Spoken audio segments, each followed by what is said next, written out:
So I am reading through Lord of the Rings for the first time. And make sure you subscribe to the channel if you want more of my unorganized thoughts on some of the chapters and some of the things that are going on in the book, because I'm going to publish more videos about all of the things that I think about all of the characters and chapters in Lord of the Rings. And I'm in chapter 2 right now, so I'm not that far in, but I have to say, out of everything I've seen in the book so far, one of the things that surprised me the most was the sadness, hopeless, possessed story of Smeagol, aka Gollum. I mean, it's a book, so obviously a book is going to go into more detail than a movie does, but I found myself insanely more creeped out by Gollum, and at the same time I pitied and felt bad for him much more than I did in the movies. He's both a terrifying character as well as a tragic victim, and I think how the second chapter fleshes out his story is magnificent writing. Because while he may be terrifying, I mean, there's a section in chapter 2 that sent a shiver down my spine when it said, "The wood was full of the rumor of him. Dreadful tales, even among beasts and birds. The woodsman said that there was some new terror abroad, a ghost that drank blood. It climbed trees to find nests, it crept into holes to find the young, it slipped through windows to find cradles." That is terrifying. And I probably know that this is gossip and that it's just gone too far, but still, drinking blood, stealing babies in cradles, creeping in holes to find the young. That is awful, awful stuff. And while he may be terrifying, I also think he is such a complex character. And he's somewhat painted as a victim in all this. And already my thoughts on Gollum are all over the place because I both hate and love him, just as he hates and loves himself. I both feel bad for him and think he's the most disgusting character I've ever seen, and I simultaneously want to hug him and then hunt him. I think Tolkien just wrote a brilliant character who is simultaneously a victim as well as an abuser. And through this whole thing, I just keep thinking of the age-old nature-nurture discussion and how Gollum fits both of these. He already had strange predispositions as he was just different from the rest of his community. Gandalf says he's the most inquisitive and curious-minded of the family, and his name was Smeagol, and he was interested in roots and beginnings. He dived into deep pools, he burrowed under trees and growing plants, he tunneled into green mounds, and he ceased to look up at the hilltops, or even the leaves in the trees, or the flowers opening in the air. His head and his eyes were downward.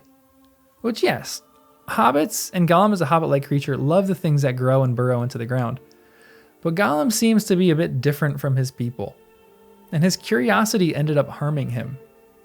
And his fall really isn't his fault, but at the same time, it's exactly his fault. It seemed like the ring took advantage of someone who was possessive and I guess a bit weaker. His fall comes as the ring is just in his presence, not even worn, and he kills Deagle over it. It just seems to come out of nowhere for Smeagol. You can't say a curious kid who likes the dirt and caves all of a sudden has an urge to kill someone. I mean, I guess you could say that, but it's not that common. His fall seems to continue as he has the ring. And I mean, I'm only in the second chapter of Fellowship of the Ring, but I already hope that Tolkien has written more on Gollum and what his life was like before the ring, because I would be so fascinated in that story. Because the next thing Gandalf tells him seems so dark, and it already seems like the ring is controlling his every move. But also that Smeagol seems to be falling in the areas where he is weakest. Gandalf says, "No one ever found out what became of Deagle. He was murdered far from home, and his body was cunningly hidden. But Smeagol returned alone, and he found that none of his family could see him when he was wearing the ring. He was very pleased with his discovery, and he concealed it, and he used it to find out secrets, and he put all his knowledge to crooked uses and malicious uses. He became sharp-eyed and keen-eared for all that was hurtful. The ring had given him power according to his stature. It is not to be wondered at that he became very unpopular and was shunned, when visible, by all his relations. They kicked him and he bit their feet.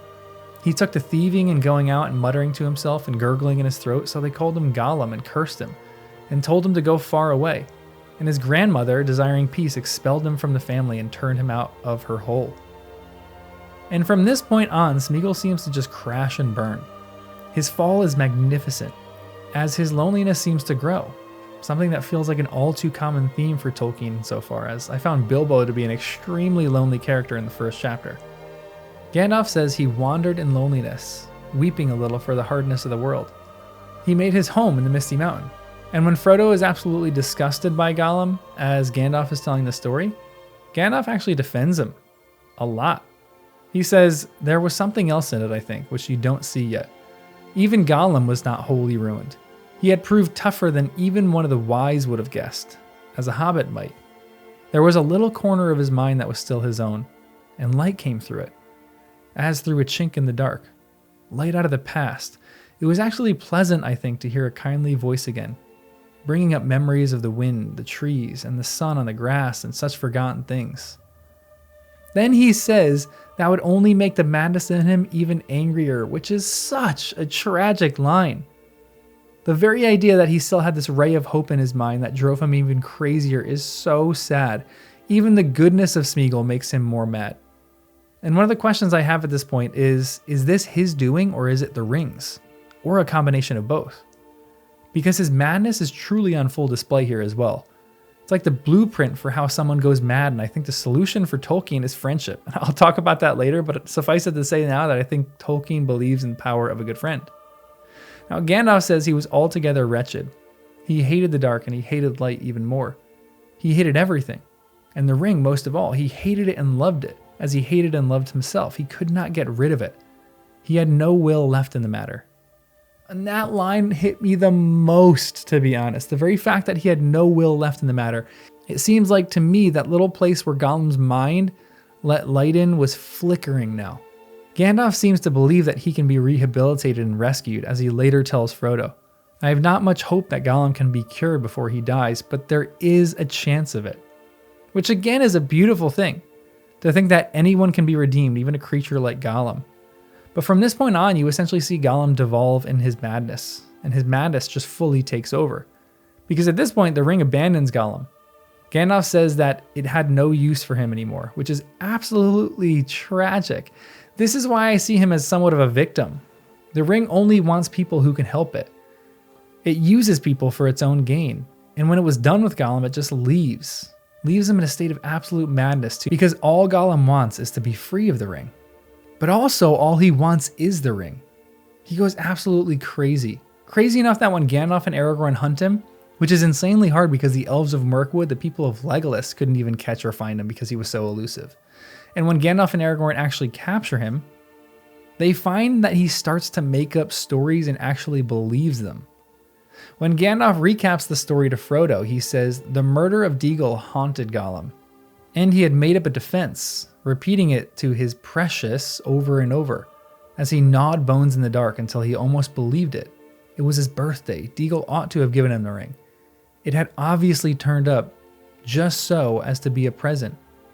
It was his birthday present, and so on and so on. It was difficult to learn anything from him for certain, for his talk was constantly interrupted by curses and threats. What had it got in its pockets is, he said. It wouldn't say no, precious, little cheat, not a fair question. It cheated first, it did. It broke the rules. We ought to have squeezed it. Yes, precious. And we will, precious. That is a sample of his talk. I don't suppose you want any more. I had weary days of it. Again, tragic. Because I know some people have actually encountered people like this in their life. I actually had to deal with someone like this for a number of years in my life, and no matter what you said, that person could not think straight or even be right in their mind. Gollum is that. Yes, there is a part of his brain that he still owns, but his madness here has devolved into full-blown obsession. I think when people talk about the dangers of revenge, this is something akin to that, because in revenge, it quickly becomes obsession.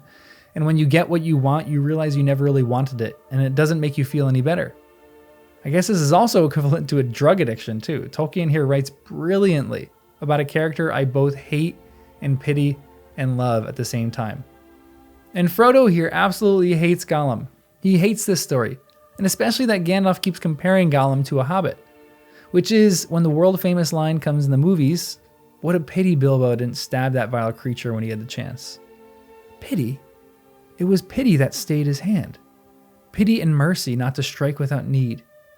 And he has been well rewarded, Frodo. Be sure that he took so little hurt from the evil, and escaped in the end, because he began his ownership of the ring so, with pity. And I know this essay is kind of everywhere and it doesn't really have a main thesis except to say that Gollum is a complex and interesting character, but shoot, Gollum is a complex and interesting character. I have no clue what to think of him except I fear him. If Gandalf or the elves of Mirkwood couldn't track him down and they had to hire Aragorn, the greatest tracker of the age, to come and find him, then I am both impressed and horrified at the talent Gollum has. But also, it seems like the ring, and sorry for using this word, but rapes him. In a weird way, from the very instant Gollum saw the ring, it seemed to manipulate and use him how it wanted. It seemed to bend Gollum to his will. And yeah, Frodo and Bilbo might have been a bit better with it, but both of them had similar situations happen where they didn't want to get rid of the ring or even destroy it. Later in the chapter, when Frodo tells Gandalf they need to destroy it, Gandalf essentially sits back in his chair and tells Frodo to do it, to throw it into the fire. And Frodo cannot do it because he is already growing attached to it. Even though he has never worn the ring or used it in any way, it simply sat on a chain as Bilbo instructed Frodo to do. And so, Gollum seems like a sad victim in all this. A victim turned lunatic in order to possess the very thing that drove him insane in the first place. And to be honest, I think through all this, one of Tolkien's biggest things that I'm finding and I'm discovering through this is a solve for a lot of this stuff is a good friend. I know that might sound cheesy, but Bilbo, Frodo, all these people, they need a good friend. Or, as I think Tolkien puts it, you need a fellowship. You need a group of people who are around you. When Gollum is excommunicated from his community, when he's excommunicated from his family, that's when he really devolves. He has, yes, some evil inclinations beforehand, and he obviously murders someone in order to get the ring. But I'm curious if Gollum's story would have been different had he had a family that didn't let him become lonely and didn't let him go into lonesomeness. I don't know. I think it's like the what if questions that kind of rage and torment the entire community. But I'm curious about what would happen had Gollum really found a community that he loved, or a fellowship that he really loved. These people around him that really supported him and didn't think he was a really big oddball or something like that. I don't know. I'm going to keep going through this entire thing and see what Tolkien really thinks of this, but it honestly makes Gollum the most interesting character in the series so far. I want his full backstory. I want to know exactly what he was like and if he was even liked at all the beginning part of his life. I want to know what his family thought of him and if he really was that oddball kind of person, because at the moment, the story of Gollum is a complex one, filled with fear and sadness. And I feel pity for him. That's all this essay is really about. How impressed I am with the written character of Gollum. Anyway, if you want more unorganized thoughts on my first time read, make sure you subscribe to this channel, as this will be filled with them. We also get into Harry Potter and Brandon Sanderson and all the other good stuff too, so like the video and subscribe, and I'll see you in the next one.